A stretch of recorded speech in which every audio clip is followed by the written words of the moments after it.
A creative teacher will inspire creative students. If we have a robot teacher, we're going to get robot students. Students learn way faster when they get comments rather than marks. And if they get marks and comments, they just look at the marks. So a mark doesn't really tell a student about what they still need to do to improve. It hurts me when I have this curriculum that I have to follow and we just did a test and I know that some students didn't do so well. They get their 60 or their 50 and then we move on. And that's a student that didn't understand the subject. And that's a gap that I've just created with my own hands. Welcome to the Education Podcast, where we believe you have an infinite potential and that learning is the key to achieving greatness. My name is Jan Kaczorowski, I'm your host, and let's dive right in. Hi, Veronika. Hello. Welcome to the Education Podcast. Thank you. We have been long-term friends. We've worked alongside one another, and I think you have an incredible perspective and take on education. You've caused some major dents in communities. You've made impact on children's and families' lives. I think we're going to have a great conversation here. I'm looking forward to it. So just a quick summary of what you've done. You've performed in theater and plays since you were very young. You taught theater to kids. You started your own theater. And then you joined the private school ecosystem as a teacher at a school with a slightly different approach to educating children, as well as you spend a lot of your time outside of this full-time job teaching kids one-on-one who often are falling behind and need a little bit more attention. Does that sound about right? Yeah, that's true. So how'd you get into this field? Was it something that you felt from a young age that you're passionate for teaching? Is this something you realized later? How did you kind of go from theater to teaching? So I've been teaching since I was 14, maybe. I was an assistant to a ballet class, actually, and I could see that ballet is awfully boring to kids. And it is. Like, you're supposed to be proper. You're supposed to know all the moves and just do them, copy, paste. And if the better you are at copying and pasting, the better student you are. And ballet is a very good example of how our education system works in general right now. And ever since, I would say, the Industrial Revolution, the better you are at copying and pasting, the better student you are. But times are changing, and now more than ever, you can see that an individual is more than just a part of a system. And when I was teaching ballet classes, assisting, I could see that kids were getting really bored. Teaching with just the purpose to teach was less productive than teaching with the purpose to have fun and go through a story together and tell a story together. Living through that and learning from other amazing teachers that were around me at the time, I just realized that that's something, that change in the way kids can learn is something I'm passionate about. When I started my theater company and I was doing the plays, I realized that the poetic connection to the audience is a little bit more withdrawn than what I would want my connection to the audience to be. And to teach kids directly is the most personal approach I can have. So if I have something to say and I can say it directly to the kids and work with them in the room and be with these people every day for so many hours of time that I'm really blessed with, the fact that I have all these hours with these children, I consider it to be a big blessing because there's a lot that I can do in that. So I think that was probably my inspiration, just to see the change in the way kids learn and that I could do something about that I have something, a passion in me for that same thing. So maybe I should continue doing that. Very interesting. So I guess what caused that spark inside is to see the kids that are probably filled with joy and enthusiasm before getting put through a certain system that almost like beats down that enthusiasm and joy out of them. And that spark came from, it doesn't have to be this way. Like, why can't these smiling, joyful people, kids, go through and keep growing with the same kind of enthusiasm, right? Like, why do you have to be beat out with a system? It's a tough balance to find because the way that we teach right now is there's one teacher with many students and often in the 30s, right? And 30 kids. It is very difficult to not treat that as babysitting first. Yeah. And we were responsible for their safety first. In a classroom, safety is first. I want to make sure that these kids are emotionally and physically safe. And then I'm teaching them, because in a room where there are so many children, it's simply dangerous to not pay attention to safety first.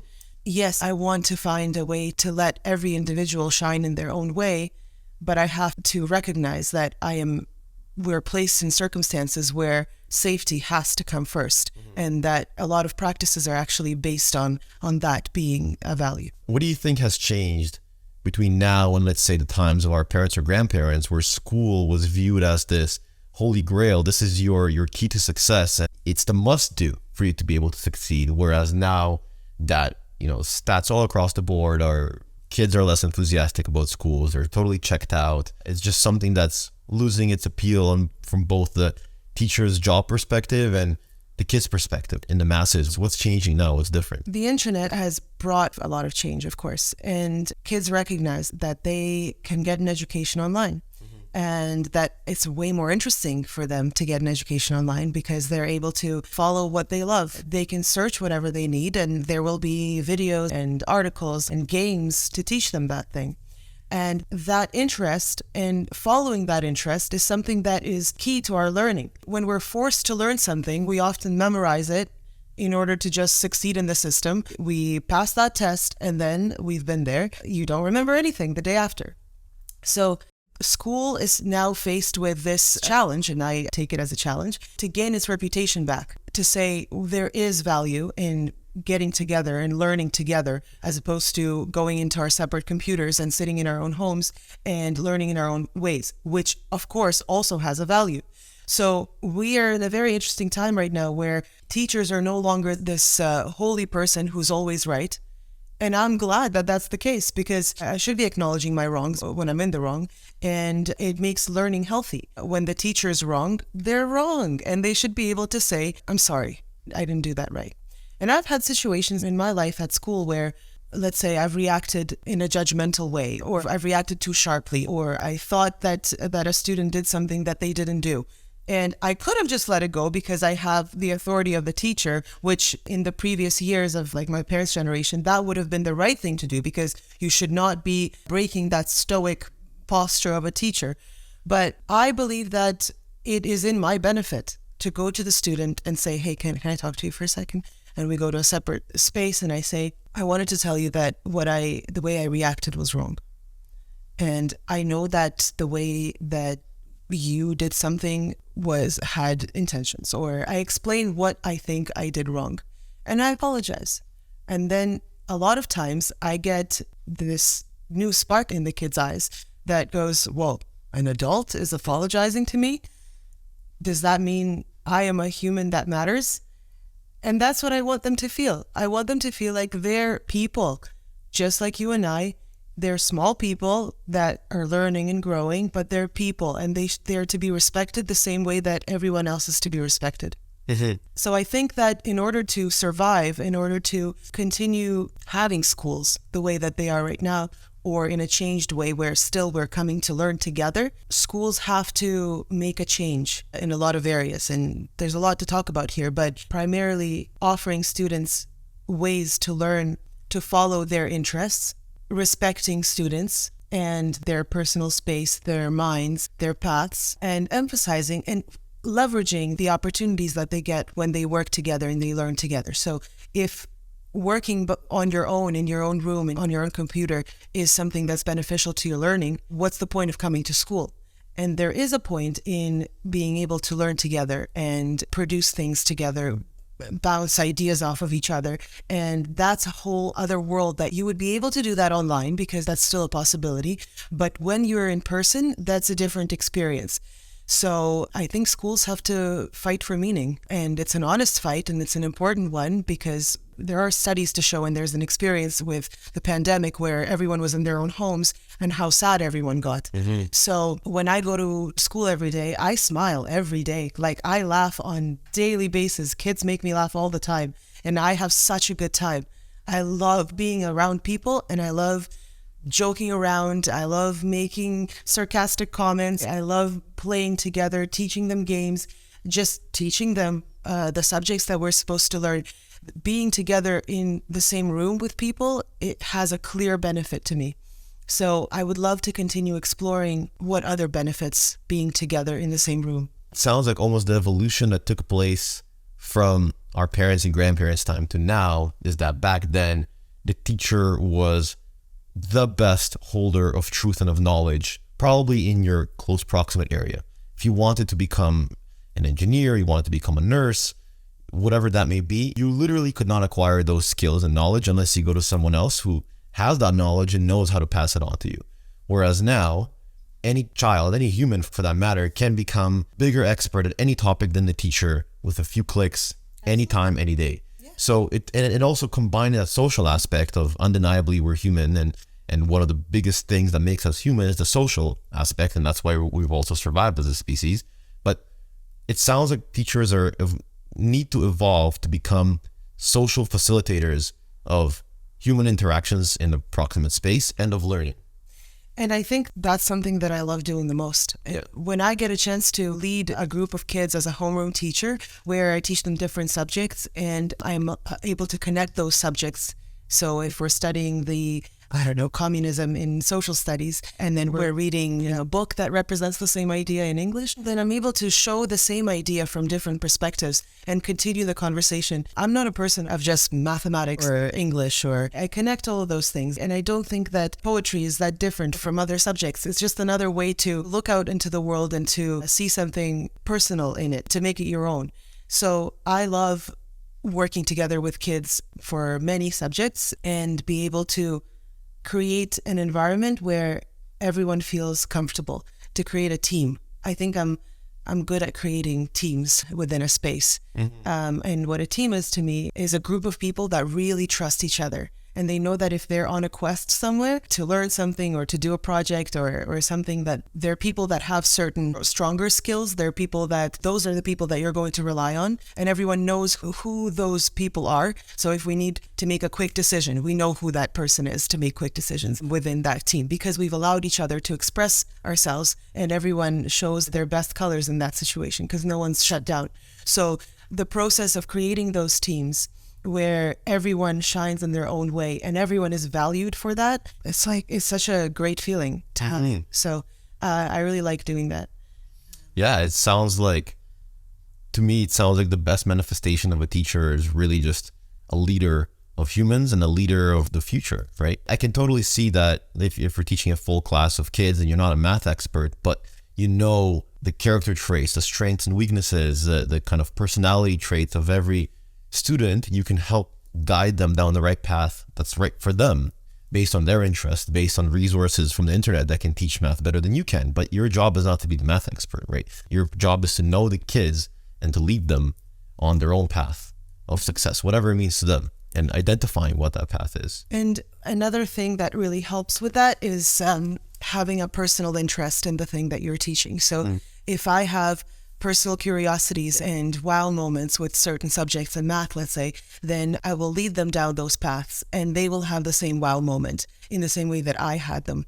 And that to me is the best way of teaching. If I can go down a path of my own curiosity, which doesn't always happen in the regular schooling system, because here's what you're supposed to be interested in. This is the kind of essay you're supposed to write. This is the structure. Where is my curiosity in all of that? Mm-hmm. Following that tracing that path is very important. So if I'm able to do that on my own and then bring that to my class, then my students will follow that natural path and they will also have a wow moment with the material. So I have a few examples of how that works. But for example, the other day we were talking about exponents and they asked me, I always like to connect math to real world in some way. I said, okay, so when something is to the power of 2, what does that mean? Well, it's 2 times 2. Okay, but what does it mean in terms of geometry? So what if something's to the power of 3? And then we started talking about dimensions. We drew out the faces of the cube and then, okay, what if it's to the power of 4? What does that mean? When you made a flat square that lives in flatlands, in order for it to become in 3D, we added a face like that on all sides to create a cube. What happens in 4D? So we referred to Carl Sagan's explanation of four-dimensional, the fourth dimension, and it's actually really nice the way that he explains it for kids, because he says in flatland, the square only knows straight, right, left, but it doesn't know up. And that world just doesn't exist for it. And then a 3-dimensional figure, an apple, comes up and sees the 2-dimensional cube in its flatland, square in its flatland, going around into its house and outside of its house, and then it enters the house. And the square only sees small slices of the apple every time that it enters its level, its flatland. And the way that Carl Sagan explains and describes what the experience of a 2D figure is in the 3D world when the apple takes it to fly and it finally sees a third dimension is interesting, and it makes sense for kids. So I think that taking subjects past the classroom expectation and just exploring curiosity, going there, even if it's against your curriculum, even if it's just seems like wasting time, but it follows their line of curiosity, that is the most valuable thing, because those kids went home and they said, whoa, we learned about the Tesseract today. We learned about fourth dimension. I've never seen anything like that. I never thought about it. And the parents are messaging me saying, we had a whole evening talking about the fourth dimension, and we watched all these Carl Sagan videos, and we had some great bonding time.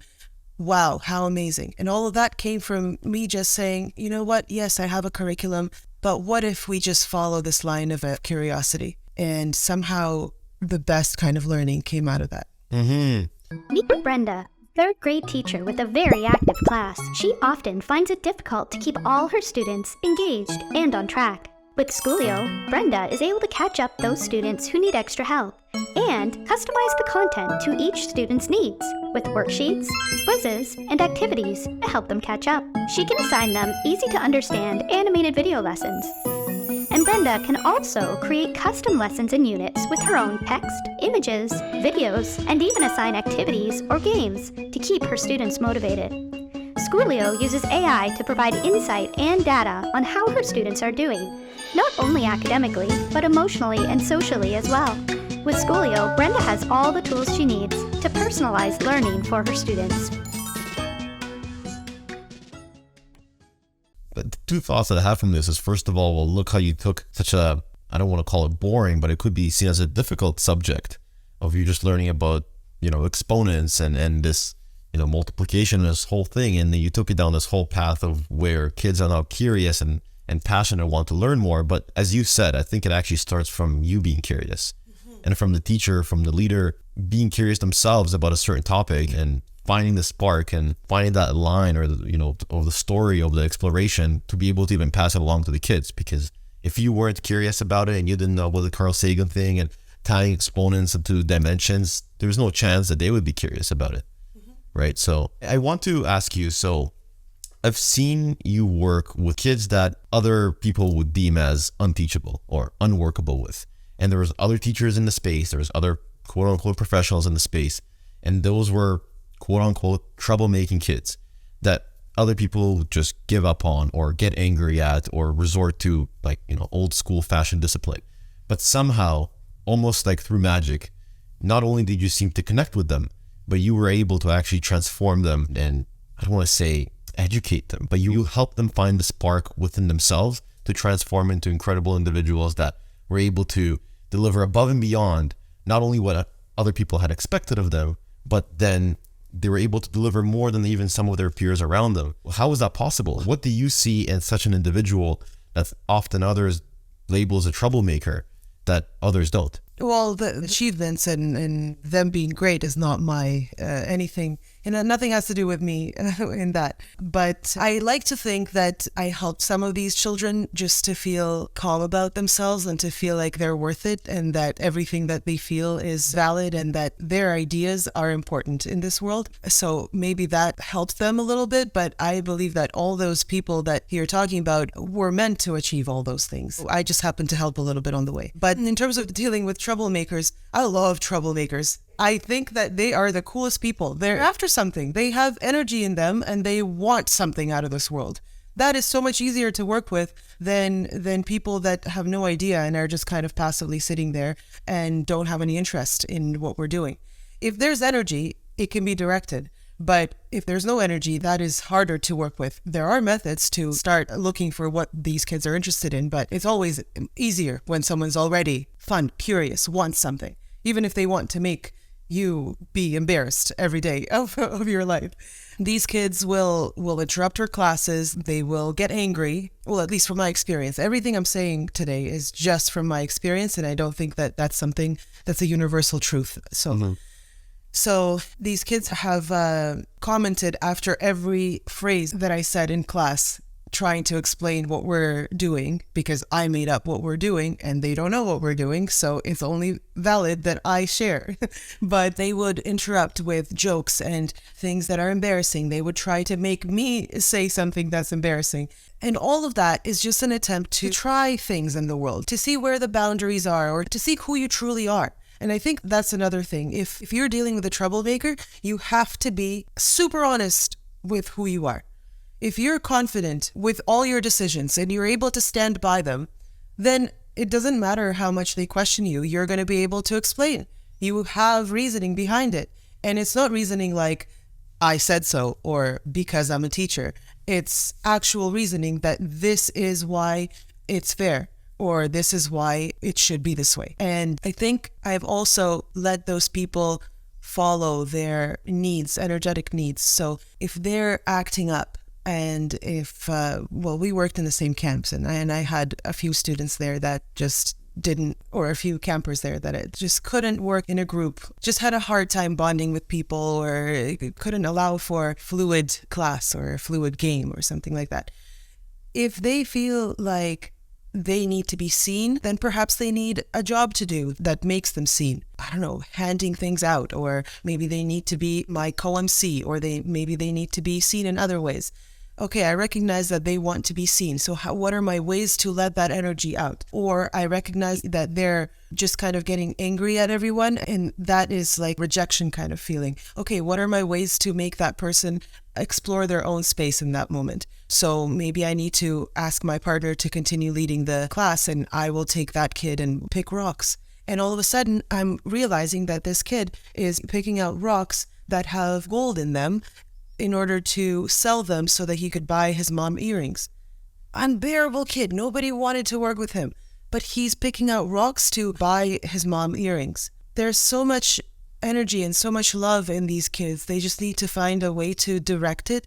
And sometimes it's hard for them to see that this is an opportunity because they're so used to not be able to fit in. They're used to be hated, so they kind of feed on that energy at this point. But there are ways for them to find, through direct conversation, through respect of their mind and their body, through allowing their energy to exit the way that it needs to, the way that it's asking to. Even if they don't recognize it, I have to recognize it. And just by seeing that there is something really awesome in them, like truly, genuinely, not, okay, what is awesome about this kid that I'm going to write down in my book, but something that I am in awe of. Maybe it's their ability to make jokes that nobody else is seeing. Maybe it's their ability to come up with creative plans. What is it that I'm really in awe of? And that feeling leads me to talk to them and bring out the best of them, because I see that in them, so they become that for me. And it doesn't always work, but I try my best. And I've seen some of the best bonds that I have with students are with troublemakers.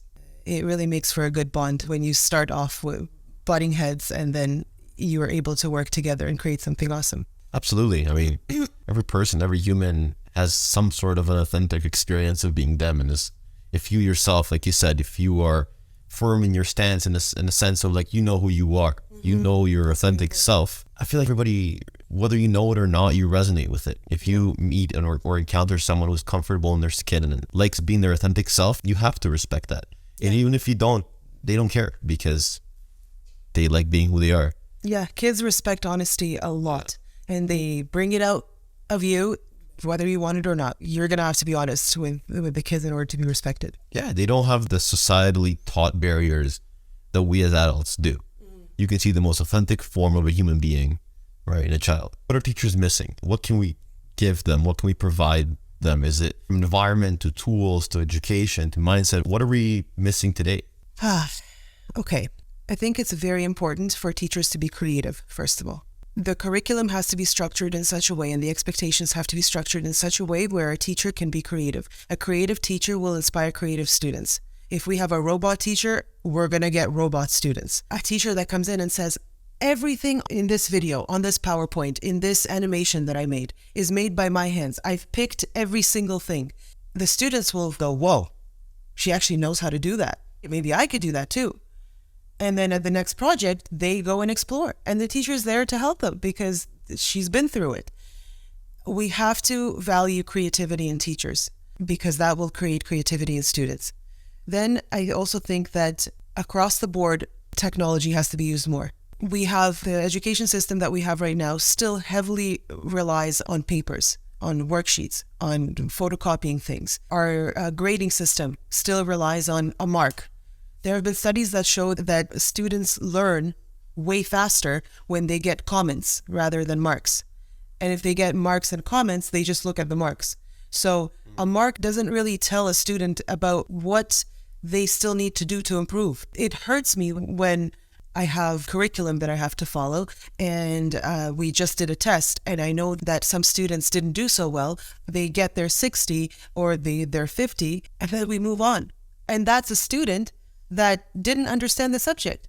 And that's a gap that I've just created with my own hands. It is very important for me to be able to use technology to help me in creating individualized paths of learning and in allowing students to relearn material that they didn't grasp well. The technology has to be there to help me because when I have a lot of students and it's only one of me, they're all on different levels, then if I'm honest with the way that I'm teaching them, I have to see that some of my students simply didn't grasp the topic that we're moving away from. And I've just created that gap. So let me use technology to fill in those gaps and to adjust to those students. And there are different ideas for that. I mean, I was reading earlier that I think I told you about it, that in Stanford they had students teach an AI for homework.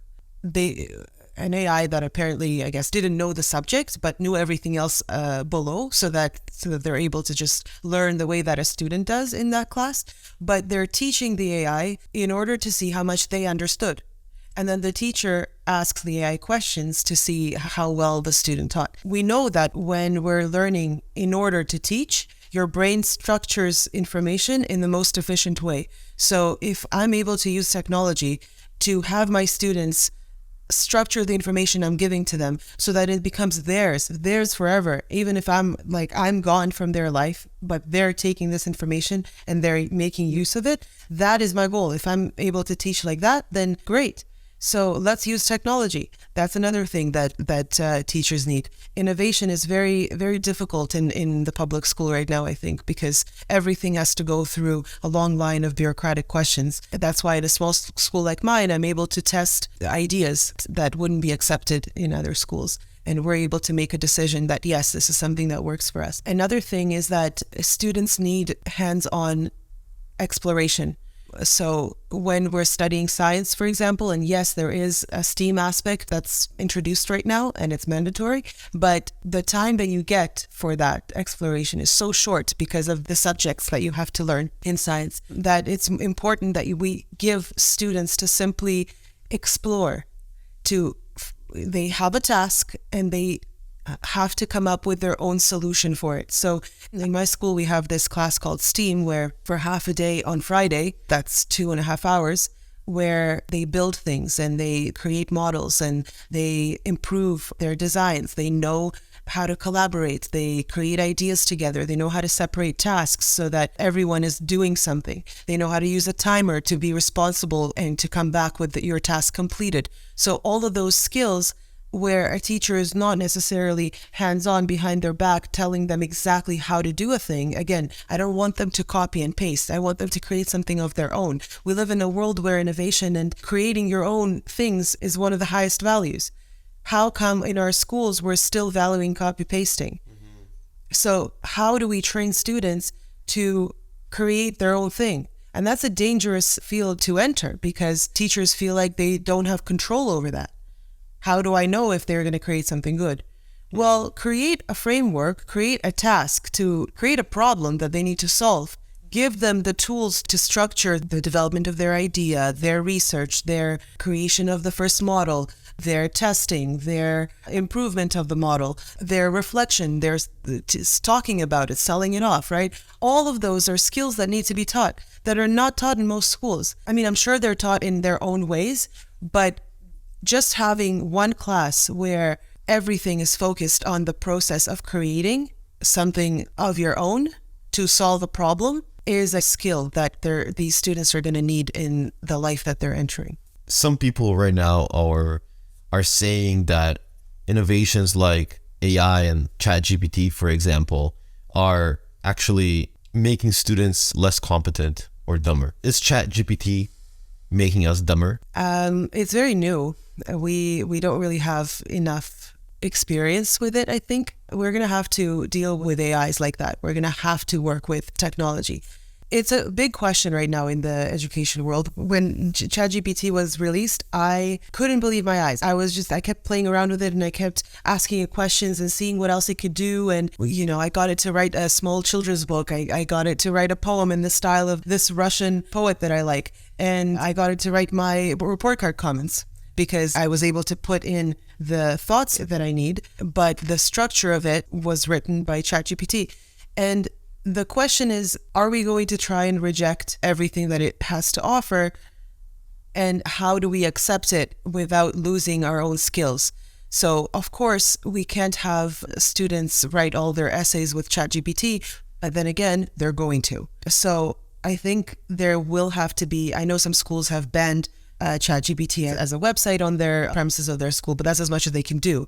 It's still a question of how that's going to be dealt with. And I'm sure there will be technology that will be able to recognize that it's ChatGPT simply by the way it structures its sentences, its words, although it is original. So technology that we have right now to tell whether something is copy pasted from the internet or not, that's not going to work because it's obviously original. But that is a question. Students in my school so far don't really know about it or know how to use it. It's something that looks boring to them because they're elementary school students. So even some of the grade 7 or 8 students don't really go there, but I'm sure that they will eventually. And is it going to be the same kind of idea as we have with calculators? For example, I can calculate anything on a calculator.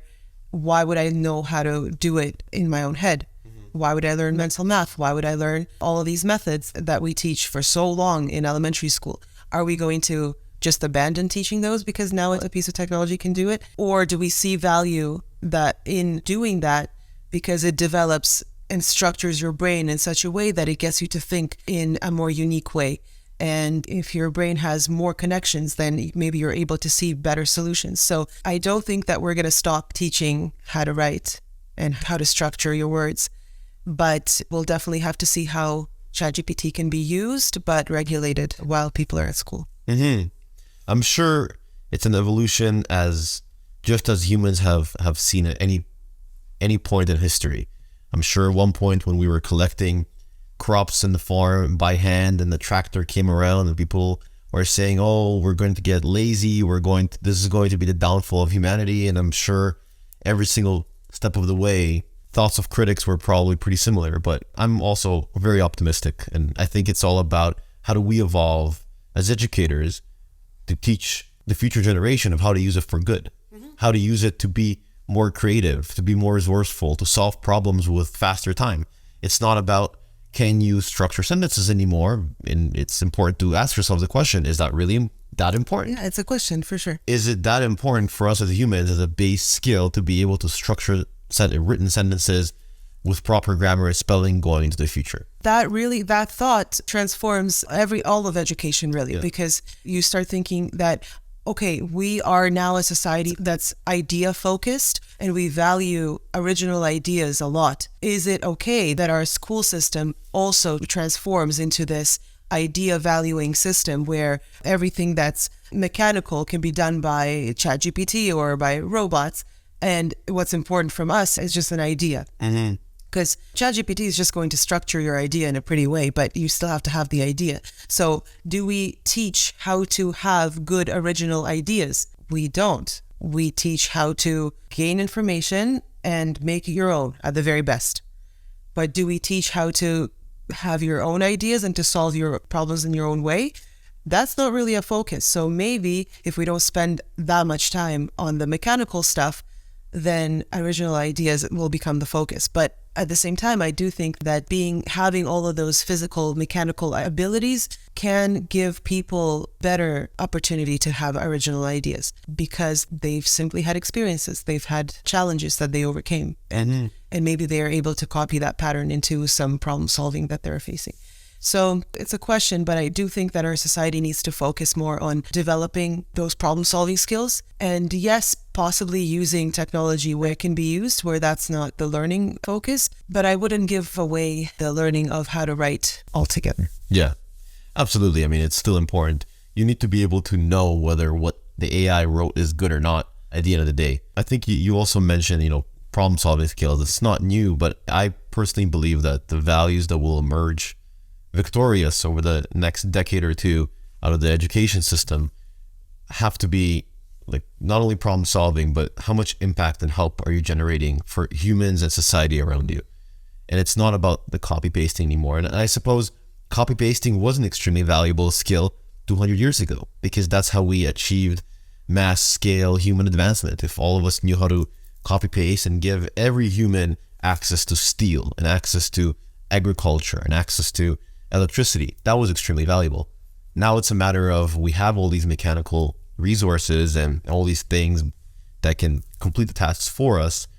Can we now apply them? Can we problem solve? Can we find ways to make life better, not only for me, but for other people around me? And I hope at least that emerges as a value of our society. So I know there is a lot of fascination with the education systems in some of the Nordic and Scandinavian countries. And generally speaking, the sentiment of how they educate there is good.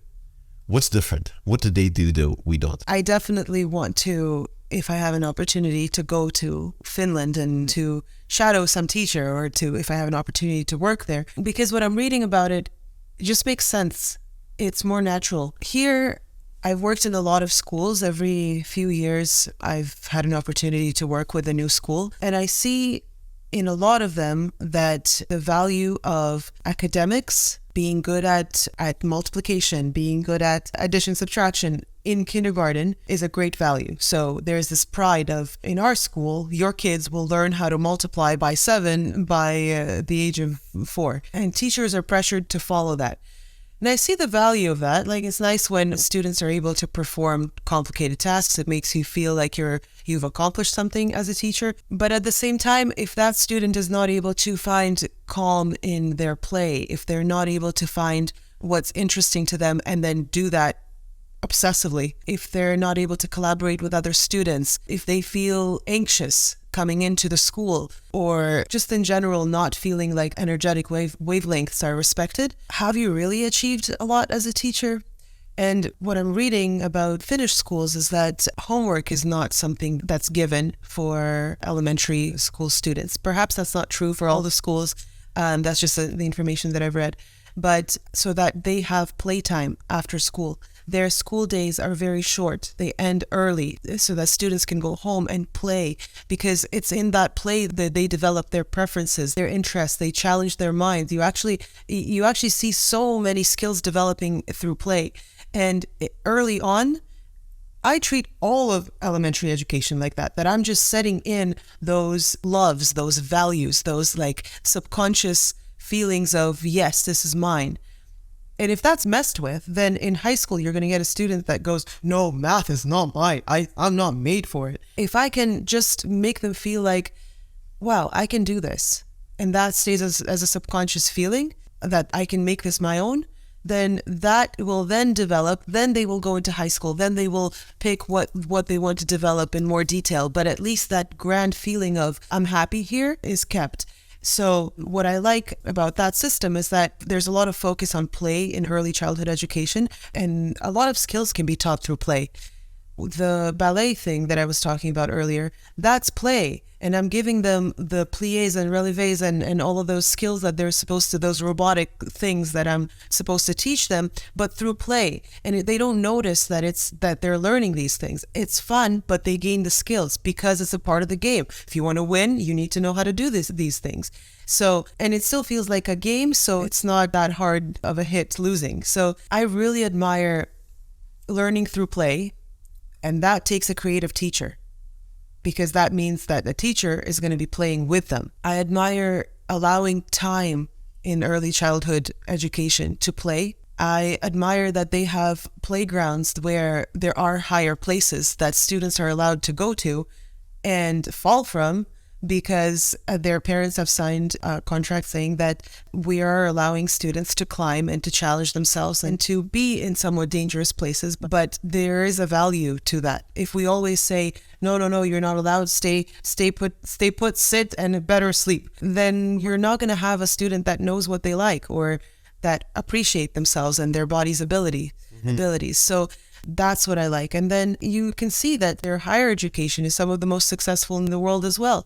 So it doesn't hurt to take your time in early childhood education to be calm and to be excited, but in control of yourself, to be in what they call the green zone. We have this cup where, when I teach emotion recognition, there was this cup where in the middle there's a green zone, at the bottom there's a blue zone where you're tired and bored, and higher up there's a yellow where you're excited or kind of somewhat terrified of something, and inside there's this red scarf that can come out when you feel angry. So being able to recognize where you are on that emotional spectrum and to bring yourself back to that zone of control and just calm and happy and being able to play natural way.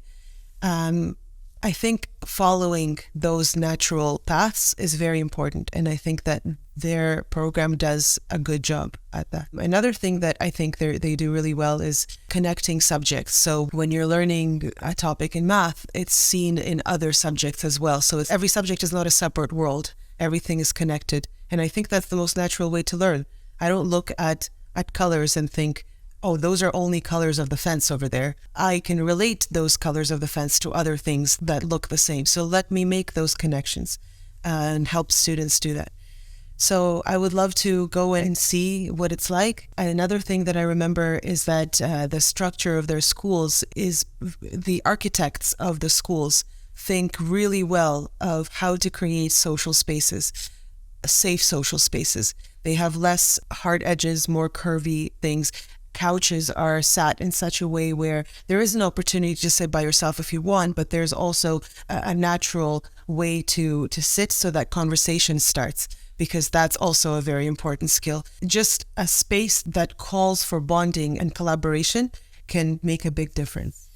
It's so interesting that some of these countries that, if you look at metrics, are some of the most advanced countries or the most advanced countries in the world, and you would think, oh, you know, they're probably the most advanced when it comes to technology and all matters that are capitalistic and whatnot, but actually quite the opposite. They go back to the real roots of humanity, to socialization, to focusing on the personal needs and wants and fulfillment rather than some abstract, like, you know, even like you were saying, it's a great pride that a 4-year-old can multiply by 7.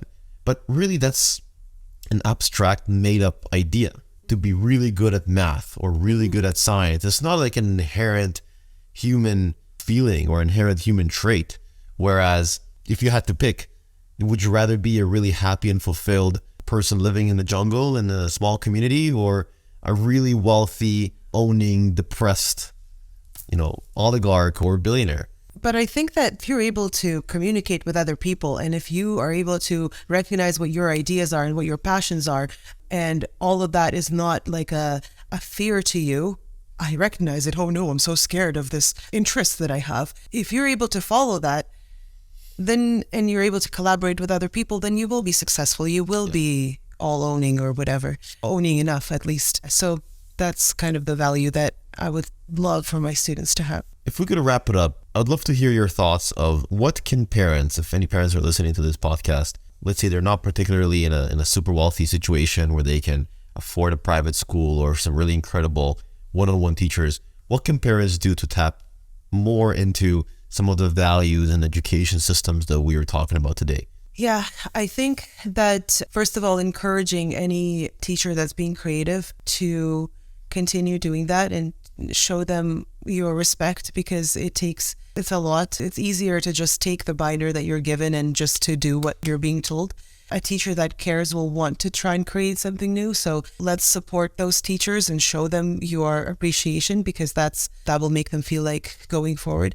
Of course, working together with the teacher to create a structure that a student is comfortable with. So a list of responsibilities that they have, perhaps at school that they fulfill that can also be done at home. And maybe the same reward system for that. Collaborating with teachers is always great. And then I think in general, just being curious about what your child is curious about. So it would be so awesome if a student came to me and said, you know, Mom and I explored Mars this weekend, and this is what I learned. And then I could pick that up and say, hey, how about we make an animation with that? We could put clay together and make an animation with that. And then I could pick up those topics, and I have my creativity and my abilities and my time. We actually spend a lot of time with their kids. So we're able to help develop those interests. But the kids are probably most comfortable at home, usually. Not always, though. But if those sparks of interest are found at school, let's continue those at home. If they're found at home, I will absolutely continue developing them at school. There's not a chance that if a student comes to me and says, hey, I'm interested in this now, that I'm going to go, okay, cool, next. I will absolutely take that and find a way to incorporate that into my next project that they're working with. So let's work together to help these kids feel like what they think of matters. 100%, putting the spotlight on the kid and letting them foster their creativity, whatever passions they have, and making sure they feel heard and they feel important. Absolutely. Well, thank you very much, Veronika. It's been wonderful. I hope there are more teachers like you out there in the world spreading this beautiful message and creating impact for their future. Thanks for having me here. It's been a blast.